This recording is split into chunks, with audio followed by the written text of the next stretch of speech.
Alrighty. I am just a few minutes late here. And I am just, this was supposed to be at 7:15. But let me just get started. What's up, wake up, wealth up, everyone. I am Melanie Williams, your favorite mompreneur and deal diva of the 21st century, coming to you from Booteek House Enterprises, LLC, in my mobile office, as I said I would be. And tonight we are going to talk about one, or should I say the first of the 5 F's that are keeping you from being financially free. That number 1 F is your feelings. So I got my notes here. I saw this and I was like, you know what? Some people gonna be like, yeah, I know already. And some people it's gonna be like, an epiphany. Either way it goes, I want to share this with you all. I want you to think about it. I want you to use what it is that I'm going to give you in the end so that you can get over these feelings and get yourself on a path to being financially free. So, like I said, y'all, the first F is feelings. That's right. Your feelings are keeping you broke. How you feel about money and how you feel when you aren't spending it. Money is not emotional at all. The addition, subtraction, multiplication, division of money, that's all math. Math is objective. 2 plus 2 is 4. That is the truth. Plain and simple. You can't have it any other way. Hope y'all can see me. I got my notes here. So I'm doing a live and then I'm also recording because I have other platforms that I put this information on. And I want to make sure that everybody gets it. Like I said, math is objective. 2 plus 2 is always going to be 4. That's plain and simple. All day long is never going to equal 3. It's never going to equal 5. 2 plus 2 is always going to be 4, right? You can never get 10 from 4. Even though they screwed us up in school and told us that we can subtract and we can get these negative numbers, right? Some of y'all treating that like a good thing when it comes to your finances. Negative numbers in your finances is not a good thing. Just because you're allowed to, overdraw and subtract that 25 from that 12 that you had in the bank, that does not make it a good thing. It's still wrong. It's still costing you more than, what it is you got out of that. And the way that you felt about just doing that was like, oh, blah, it's okay. My bank gonna let me do it, right? Check your feelings, okay? Check your feelings. Some of y'all are eating all the fruit and throwing the seeds in the garbage. You have to plant roots below to grow, okay? Stop spending more than what you have. Our feelings. I'm looking at 2 things. Maybe I should hold this one up here because I don't want y'all to think I'm just, looking down. Our feelings will have us struggle in silence. And everybody thinking that stuff is okay. And it's really not,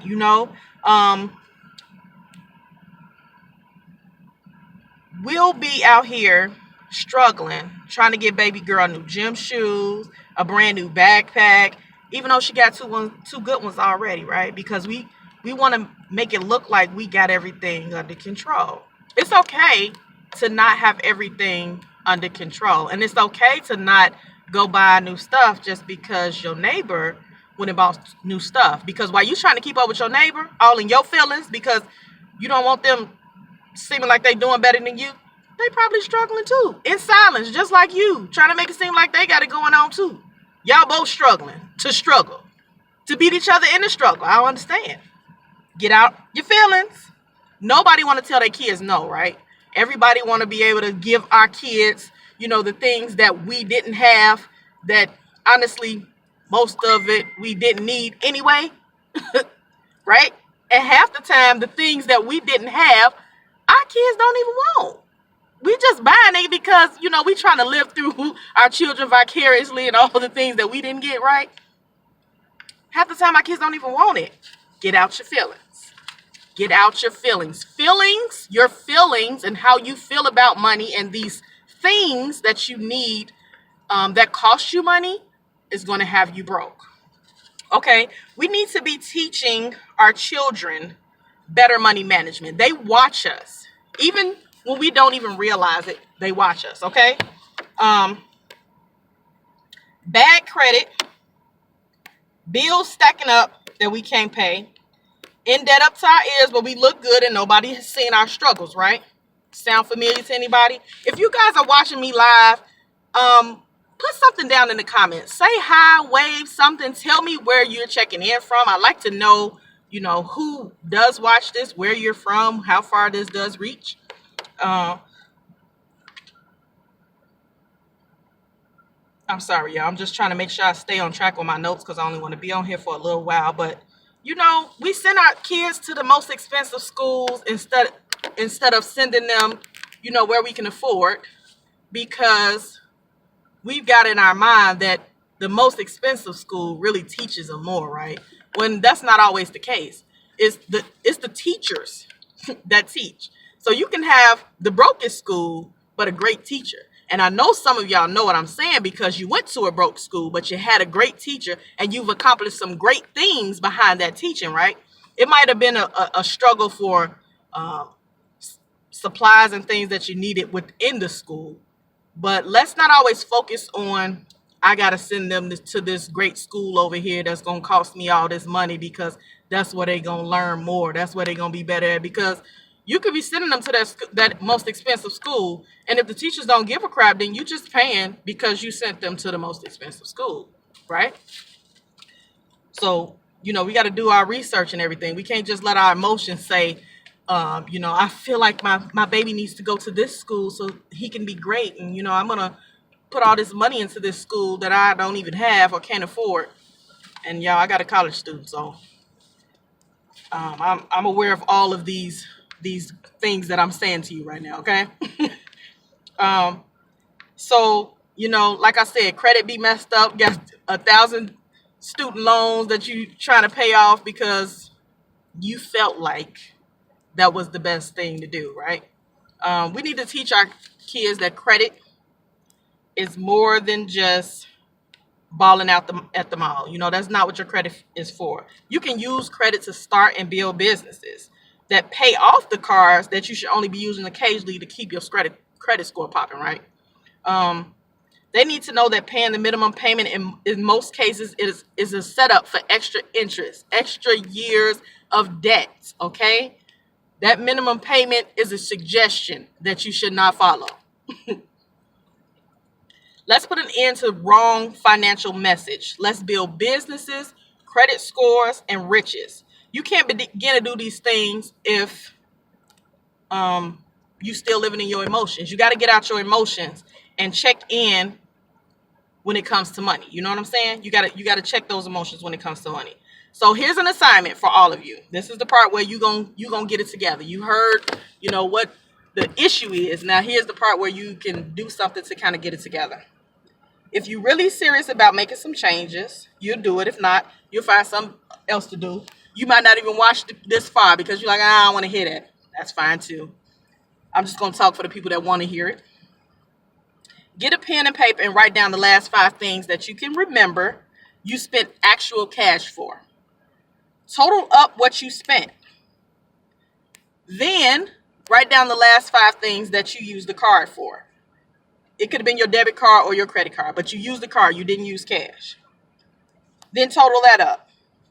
Next to each item, write down why you chose to purchase it. It was on sale. It was, I don't know. It was a spur of the moment. I hope it ain't too many I don't knows, because if you do, you definitely was in your feelings while you was in the store.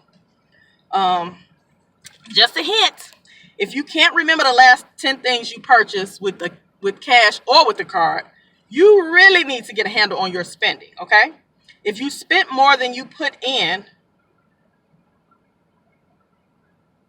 then you definitely need to get a handle on your spending. If you can write down the things, if you know what you bought, whether cash or credit, but you know that you overspent or your account went in a negative because you bought one of those things, you definitely got to get your spending under control. And you got to start with your feelings. How you feel about, oh, well, my account negative. We can't live in the oh, well, because the oh, well is keeping you broke. It's keeping you in debt. The thought that I get it back later or whatever your thought processes is. I just want you to write that down and be thinking about that so you can change that, right? I want you to write down also how much money you have put away for savings, investing, and emergency expenses.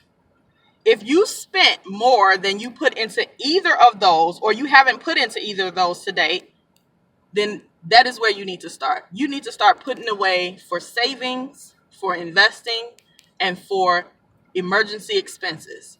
And those are not in the same spot. Those are three different places, three different vehicles that you need to be putting money into: a savings, an investing account, and an emergency expenses account. Okay? So first of all, let me just say I'm not a financial planner. I'm not a licensed accountant or anything. I'm just telling you what I've learned from my own experiences, from my research, from talking to people who are licensed accountants and, professionals who've been doing this for years. And this is where you have to start. This is how you start your family's financial growth. Okay. I want you all to really take this Simon portion to heart. And, whatever financial goals you have for your family, be truthful with yourself. You're not sharing the answers with me. They're for your own growth. You can be truthful with yourself, or you can lie to yourself. Either way. Once you get your emotions straight, you can start to make smarter choices with your money, and you will be open to receive the blessings that your money can bring you. There are 4 more things that are keeping you. I hope this is still going because something just popped up on my screen. But there are 4 more things that are keeping you from being financially free. And tomorrow at the same time, 7:15, although I was a little late today, I'm gonna be on time tomorrow, y'all. I will give you number 2, but I will tell you right now, number 2 tomorrow, we're gonna talk about family. Hit those hearts and thumbs. Leave me some comments. If you have any questions, you can put all that in the comments. I'll definitely be checking back on this one later to answer them from you. And also, if you want to be on when I'm on tomorrow for number 2, hit that notification button and set it so that it will let you know when I'm going live again. I'm just going to keep on giving y'all what's up so you can wake up and get your wealth up. I'm here for all those who are listening, taking notes, and really trying to grow. I hope that I'm helping you guys. I am Mel Speaks, you guys. Have a great night.